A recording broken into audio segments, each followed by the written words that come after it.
I'm Lisa Oswald, the Awake channel for the workspace of Pleiadian Great Light Channel.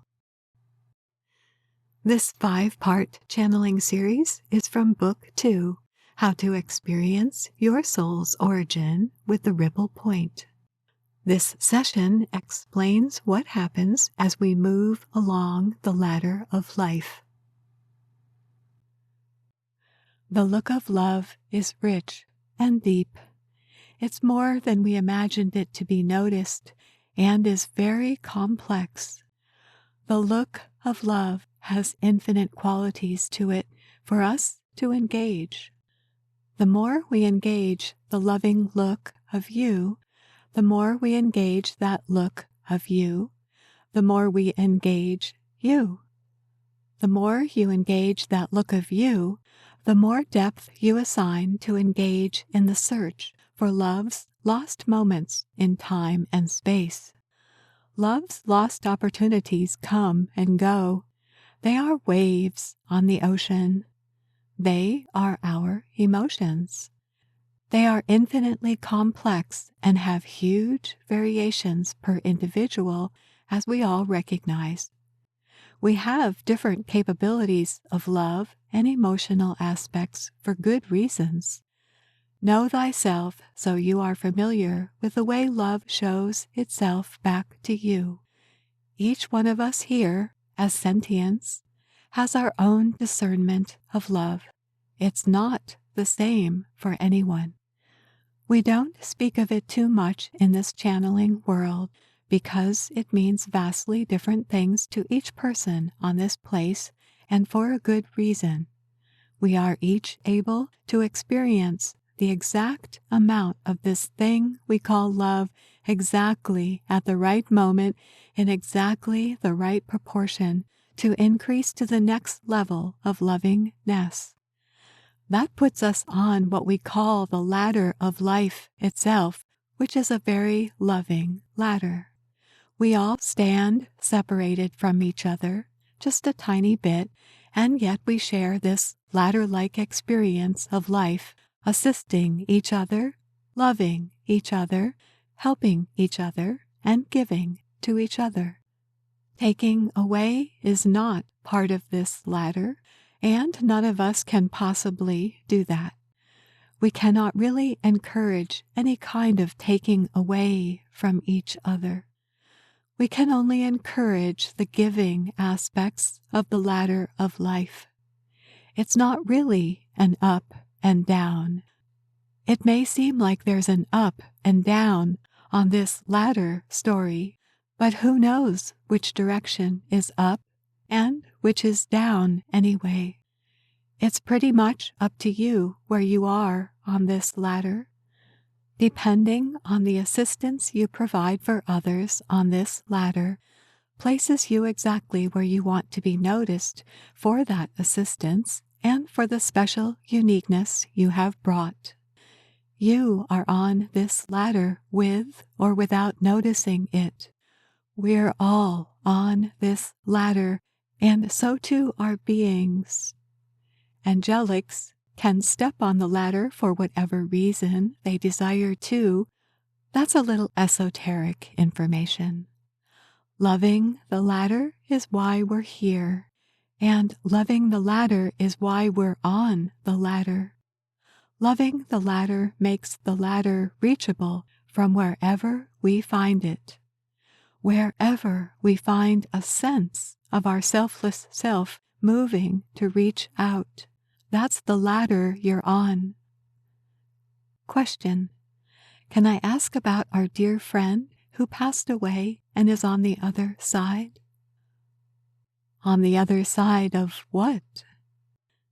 Okay, so we welcome your friend and, along with him, the understanding of the state that happens when we pass over, when we pass away.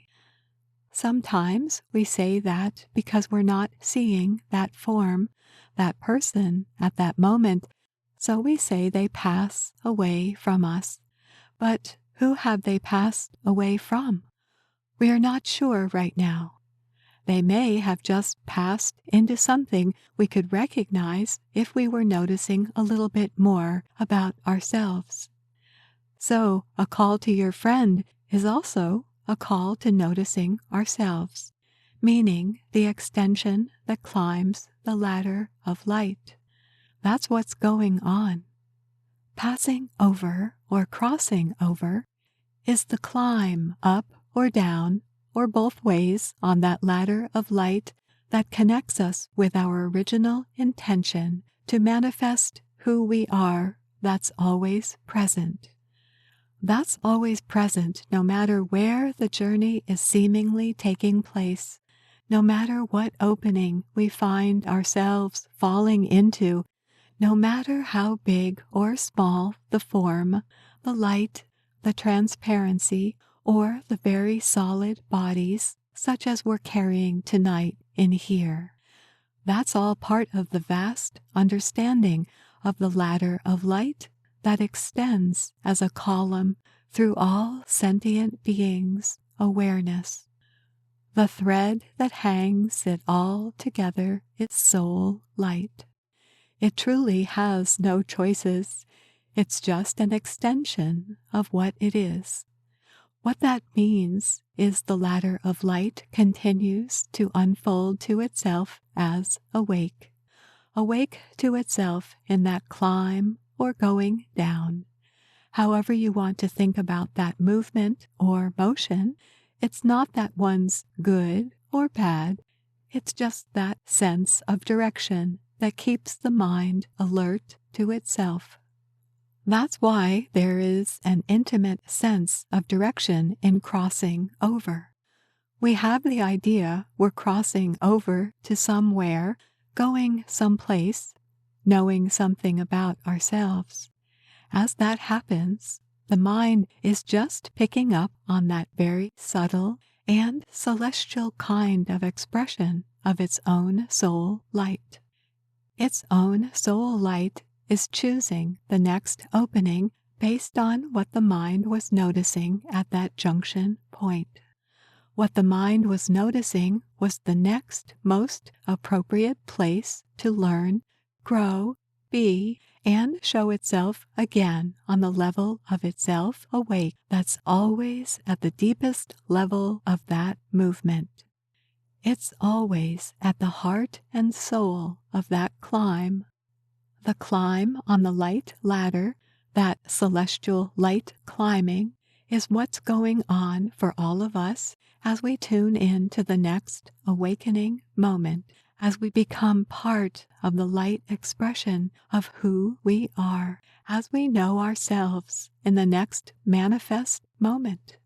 However that wants to show itself, it does so very effortlessly and very, very in tune with that awake. So there's no devolving going on. There's no transformation that is less or ideal. It's just a continuous process of the glory where awake looks for the next opening. In that next opening, that energy finds its unique expression and brings to light itself as a body or a form or a light being or an angel or whoever. We're all here. We're all here right now, carrying some shape to our form that's manifested along with the expression of who we are. It's just for one reason, to know why we're here. That could be what your friend is asking for again, so we generously convey that. Why you are here doesn't end with that passing over. It doesn't end with that crossing. There's no barrier we imagine that to be. We think of a barrier because the mind is most comfortable even at that level of imagining some separation from ourselves and perhaps another form of itself. We kind of imagine there must be something to cross over, something where conscious awareness suddenly drops itself and doesn't know where it is. That's not possible. Conscious awareness is always awake and always knows itself as awake. It may not recognize the space sometimes because we recognize it based on pattern experience, just as we recognize it in our daily existence. Our daily interactions are based largely, much of the time, on the patterns that we recognize about ourselves, about the world that we are here with. As we stick to our guns, we then become more entrenched in the vision or idea of who we are. That can drag us a little bit in that outward direction. We forget to bring that experience back so we can know who's asking the questions, who's looking for the answers, who is this, who. If we're always looking towards things we recognize, towards known patterns, towards the familiar, then it's not likely we'll catch a glimpse of more that's here. Catching a glimpse of more that's here is what this is all about. So how does that happen? The energy shift in our own consciousness can move it in a direction where it has not been awake or aware of itself before. When that happens, it might feel like a moment of emptiness and unknowingness. Right there in that spot, it might feel unknown, uncomfortable, and confusing, but right there in that moment, there is a little bit of a gap in our own awareness of who we are, and that's what's being asked to be noticed. It's not about the next opening as much as the gap where we might find ourselves in a sense of loss of our own experience, of who we know ourselves to be at that moment. So, rather than being lost in that moment, it is the opening that wants to be noticed for what it is. And what it is you on the move. You looking for the experience that reminds you of why you're here. We're all here for something, or we wouldn't be here. We are here for something important.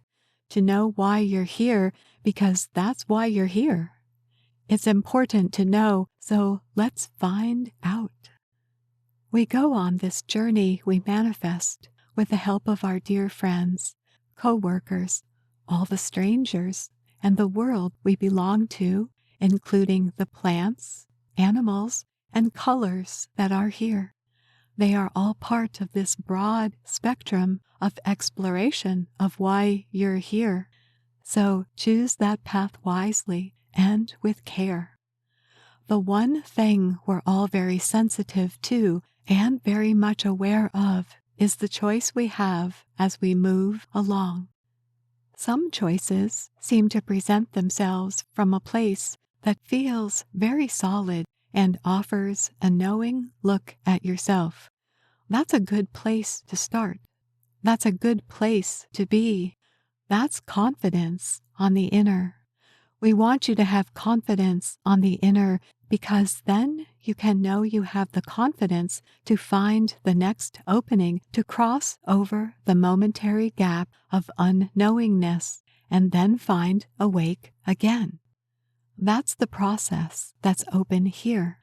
That's the other look at the side of life we may forget about sometimes because of being busy. Being busy is a big distraction, not only here, but on the other side as well. We may have a little bit of trouble finding an experience that truly reflects some deep choice on the inside because we're busy and everything is moving outwards all the time. We can't stop that. That busy keeps going. That busy drives the energy outside of ourselves and just brings back a little bit of itself. So, questions. Question: where does the light body go when the hard body ceases? the light body continues up and, with the help of the cord, finds some place to investigate freshly. We take almost every part of that light body with us on our journey.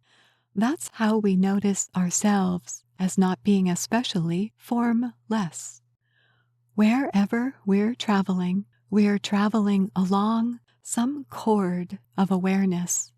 Sometimes the light body changes its direction a little bit so we can notice some other aspect that wants to be noticed or expressed again in some new way, or perhaps repeating a favorite pattern, or perhaps looking for a new place and opening to its own memory banks, to its own potentiality for being aware of itself as a vehicle for consciousness to remember what it came to be doing.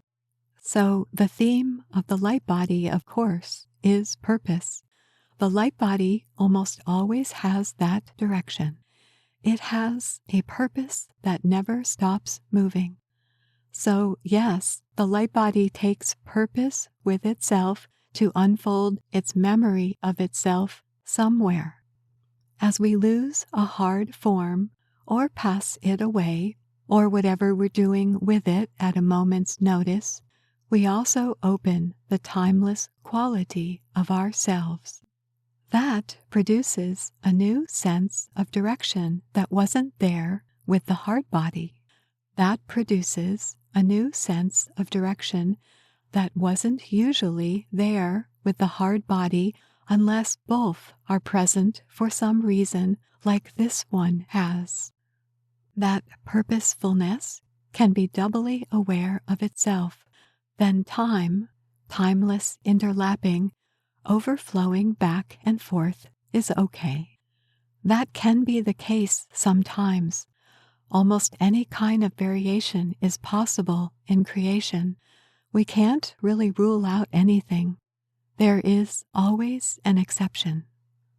The light body is light that has gathered itself, usually inside of another form or separate if it wants to be noticed in that way. It is usually a combined effort of light body layers because the message of purpose is embedded in light body movement. We're getting very esoteric here, but that's okay. Some subtle energy is here wanting to be known. So good. That subtlety of the light body vibrates itself just enough to create that meshing with the hard body form, which is noticed then with the hard body. When the hard body might not be present for some other noticing, then the light body expresses largely its lack of form. It's largely unexpressed at that moment, except as a gathering of itself in a kind of a wakefulness, in a kind of awake state. That's a little bit confusing to us because, actually, nothing changes along these stages of a wakefulness. Nothing changes too much except a deeper evaluation of direction and purpose that are combined with a hard body. Then that changes. A multifaceted look is more easily available when the light body is noticing itself meshing with a firmer form. So the direction becomes very sensitive, and heightened senses gathering themselves back again become easier to notice than when the light body is less form-oriented. Question: does that mean I have gone through all my lifetimes with this one light body? Oh no, I'm in this captured vehicle and I'm not thrilled about it. All of us have this, what did I do this time to deserve this body? Oh no, get me out of here. You want to hear and be reassured that somebody here did the right thing in choosing this form at this moment, made a very wise choice, came for a reason, and came to know purpose and direction. It's easier to find it now in this body appreciating what the senses can offer for all of us. These senses are oriented towards bliss in appreciation value only, bliss in appreciating the interwoven beauty of this hard body form with purpose. That is an amazing moment of realization right there. Thank you for this. Thank you for this funny body. I love it. We can wisely be appreciating our funny forms, however they may look to us and others. It doesn't matter. It's how we love ourselves, how we receive that love and then give it back again through these forms with loving kindness, always attending to the purposeful movement of our own creation, of our own inspiring story, of our own upliftment qualities to ourselves that we want to share.